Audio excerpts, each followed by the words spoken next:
From the studios of WPGX, Fox 28, it's News View with Don Arias.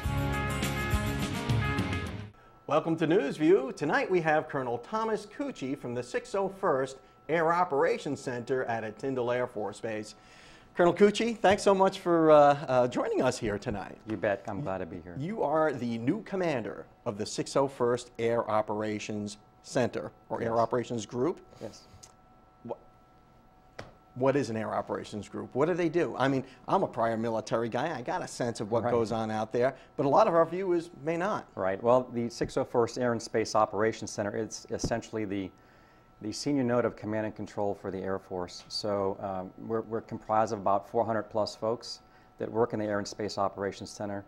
That we give direction to the two sectors. That one of them is in New York that covers basically east of the Mississippi. We have a Western Air Defense sector that is in the western part up in Seattle, Washington, and they provide the radar pictures. That gets collused up to us, and then we basically run the command and control from there here right at Tyndall Air Force Base. And when you talk about command and control, you're not talking about civilian air traffic, you're talking about military traffic, right? That is correct. You know, we monitor all of the traffic in the United States, even the FAA traffic of the airliners flown around. Matter of fact, on the air operations floor where all the personnel work 24/7, we have FAA folks up there too. So when we have a problem with a airliner, we'll typically turn to that FAA person and to get more information out of them. But we don't necessarily monitor. That's the FAA's role. However, if they ask for assistance, then we provide assistance either with air defense or you know, monitoring that picture to see where they end up going.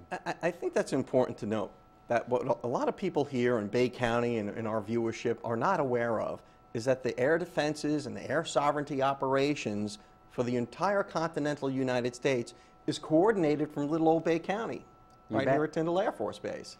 You're absolutely right. You know, it is hard to believe it's done at Tyndall. Matter of fact, we had Governor Scott out earlier in the year, and he was actually amazed that all of the air defense for the United States is essentially done at Tyndall Air Force Base as the senior command and control node. Yeah, and what's even more noteworthy, I think, is that the preponderance of those duties, which are all important to our national security, are performed by Air National Guardsmen, Florida Air National Guard. That's correct. We have, you know, 100 part-time folks that are citizen soldiers that live out in the community here in Bay County and some in Alabama, but mainly local, within probably 2 or 3 hour commute. And they basically drill with us on weekends throughout the month and then participate in large exercises. And then you have about 250 plus active guard that essentially they don't pick up and move every 3 or 4 years. They actually are members of the community. Some people have been here prior to 9/11 that work every day out at Tyndall Air Force Base. So the beauty of the 601st Air and Space Operations Center is that the average person that works there has been there 7 to 8 years. Wow, talk about knowing the mission. You bet. We have to run off to a break, and we'll talk more about the citizen soldiers that protect our rights and protect our air sovereignty on the other side of that break. You're watching News View. I'm Don Arias, and I'm speaking with the 601st Air Operations Center Commander, Colonel Tom Cucchi. You're watching News View with Don Arias. Welcome back to News View. I'm Don Arias, and I'm talking with Colonel Tom Cucchi from the 601st Air Operations Center at Tyndall Air Force Base. Sir, we talked about the Air National Guard. A lot of people don't know what that is. I mean, if you're a traditional Air Force guy or a Navy guy or a retiree, you may not be all that familiar with the National Guard and the Air National Guard. Is it just a part-time job, or some of these guys full-time? How does all that work? Right. Well, you know, I didn't even know what the Air National Guard was. I came on active duty as an F-15 pilot and served for about 8 to 10 years, and then back in '97 I was hired by the airlines, but was still afforded the chance to fly with the Florida Air National Guard as an F-15 pilot, which was part-time for me. And then in 2004 I elected to come on full-time as a squadron commander when I was stationed in Jacksonville, and I haven't left since. So the Florida Air National Guard has some that are full-time guardsmen like myself, but we're really in the minority. We are there to train and equip and help out with our part-time brethren so that when we have to spin up for something, we can bring those folks on so that they can work as soldiers. So basically, we've got citizen airmen, yes, and it's not their full-time job. They've got other lives and careers that go out to Tyndall periodically to help defend this nation. Yes. Now this sounds like a very technical job. Is training a challenge if you're a part-timer? It is.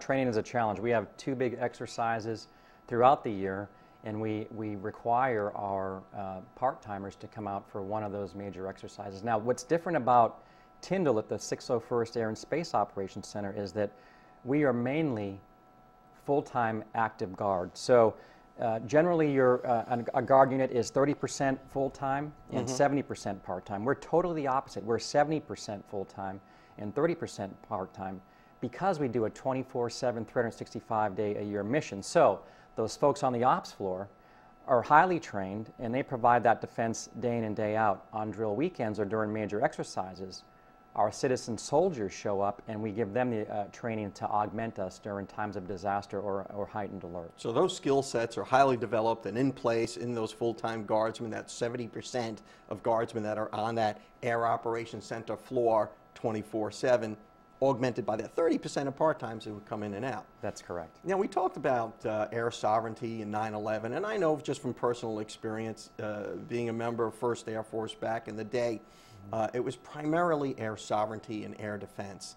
You do a lot more than that now, don't you? Yes, our primary mission is air defense of the United States. However, since 2002, or Katrina actually, we've done a lot of defense support to civil authorities where we help augment tribal, local, and state governments if they get overwhelmed. So, typically the way it works is that, like for example, Hurricane Sandy that just went up the East Coast and devastated parts of New Jersey and New York. Obviously, the first responders, state, local folks help out, and the National Guard. The National Guard is an intimate piece of the state. Even the National Guard today has in place agreements with other states so that if they get overwhelmed, such as New Jersey and New York did, they just said, hey, Pennsylvania, whoever, can you provide us with assets to help us out? So you guys just don't go swooping in, though? We don't go swooping in. Because it's still America, the military is not in control of the country. Correct. You pretty much have to be invited in, don't you? You do have to be invited in, and frankly, since Katrina, the state and local governments have immensely, with FEMA, have immensely done a lot better job.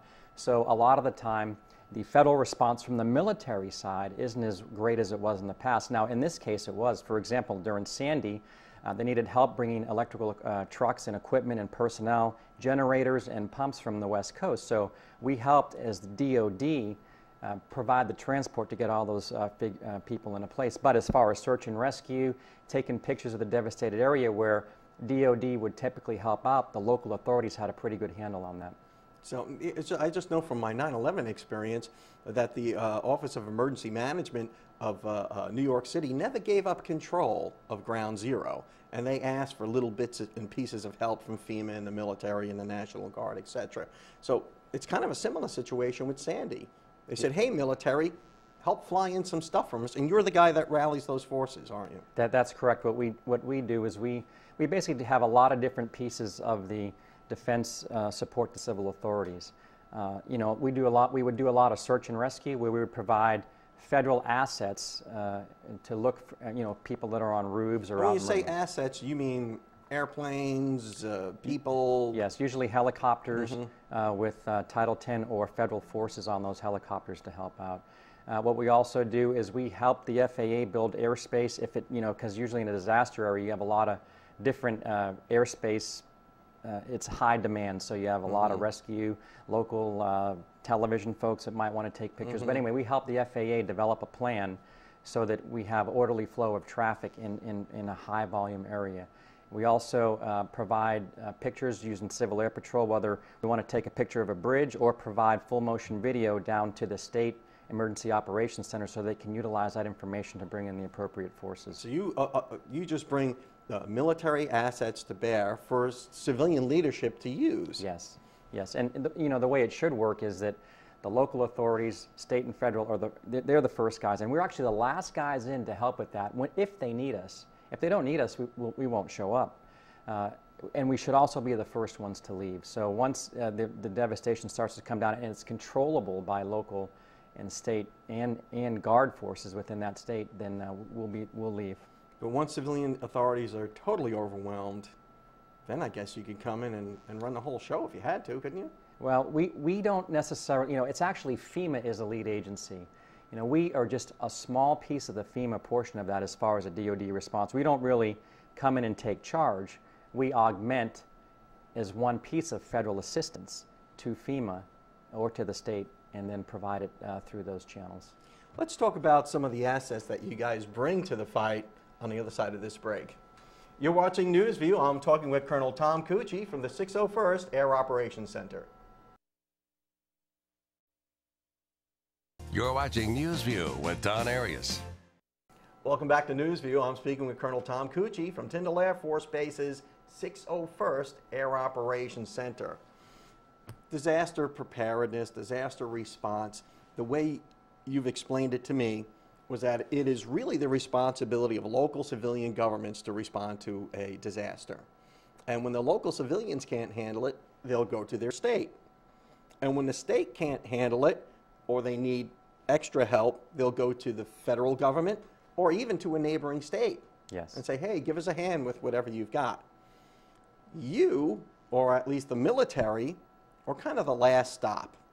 When all those assets are played out and they're in over their heads, I guess there is a way to get to the military and say, okay, Commander of the 601st Air Operations Group, we need you to get some airplanes out here to maybe fight some forest fires, wildland firefighting, or we need you to help out with flood relief, or most recently, Hurricane Sandy.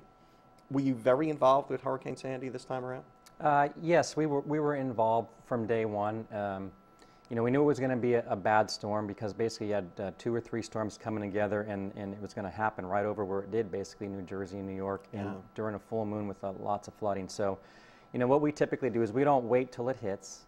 We try to forecast and allocate resources, basically get them prepared to deploy into theater should they be needed.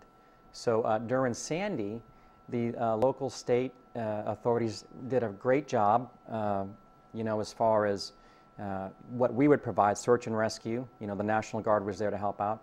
So eventually, in the end there, what we ended up helping out with were getting the electrical crews and equipment from all the way from California, Washington, or Oregon. We'd load up C5s and C17s with basically the cherry pickers, trucks, special equipment, generators, pumps, because a lot of buildings got flooded, so we had these high volume pumps, or DOD had these high volume pumps, so that we get all those assets over to help New York and New Jersey. So essentially we ended up airlifting these things over there. Now obviously United States Transcom, which is responsible for all of the military movement, did it. We just helped facilitate and help keep the commander Northcom, or our own commander here at Tyndall, with the situational awareness to know that we were actually helping out with those supplies.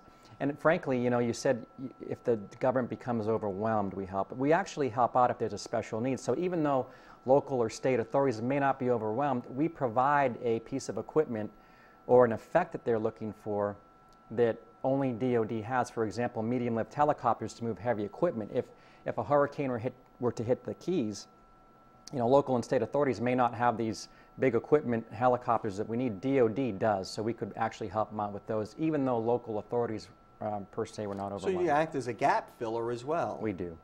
Well, that's awesome that you can be able to do that and reach out. This has taken probably years to organize this type of response effort, hasn't it? Yes. Like I said, we started out with Katrina and have moved on from there.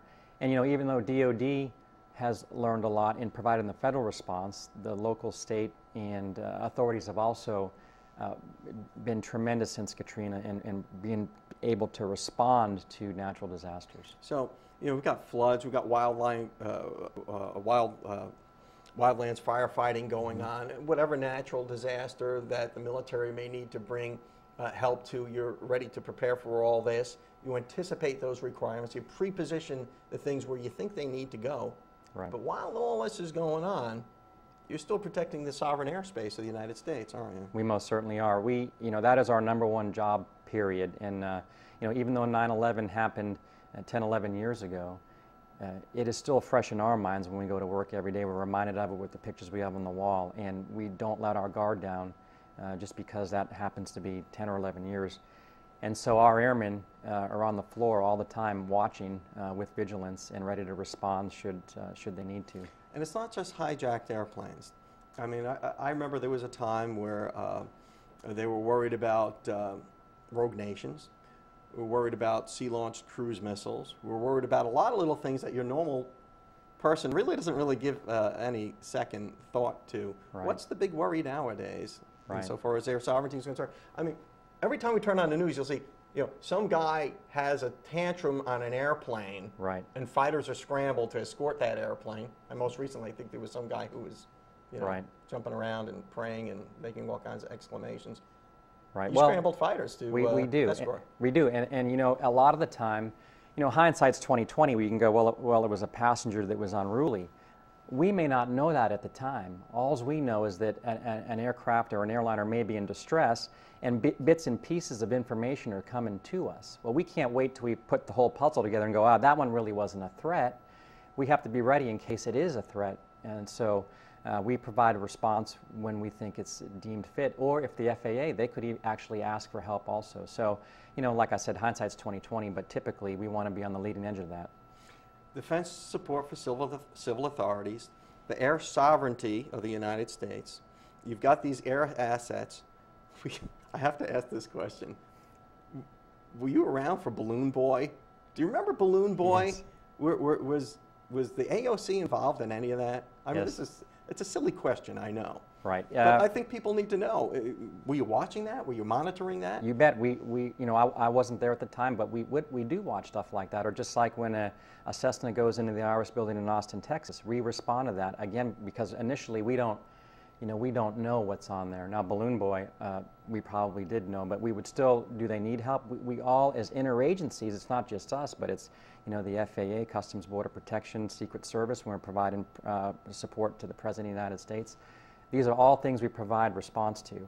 Luckily, we haven't had to respond like we had during 9/11, but we have to be ready to do that. So, we take every threat or little threat stream as serious. You've got to take each one as if it were 9/11. You do. Aren't you?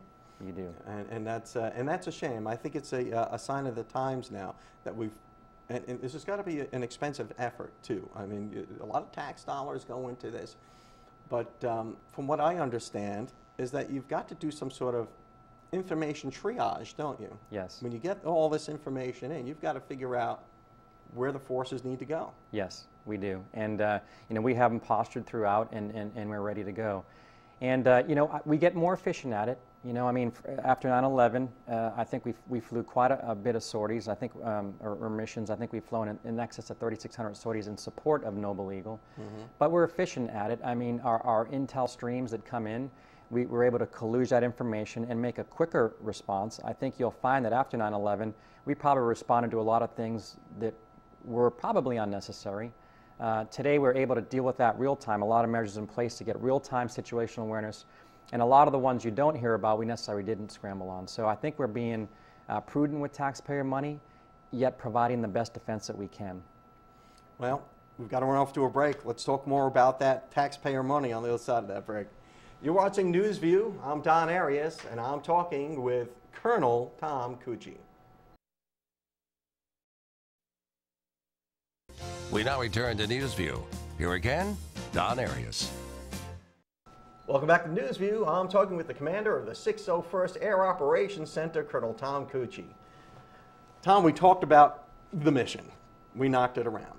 We know you guys are good stewards of the public treasure because you're no longer flying all of those orbits around all those cities now. Now it's specifically or predominantly intel queuing that makes you guys position your forces where they need to be. And we don't need to talk about that, but you know where you need to be. If people wanted to learn more about air defense and wanted to learn more about defense support for civil authorities and what goes on in that Air Operations Center, where could they go?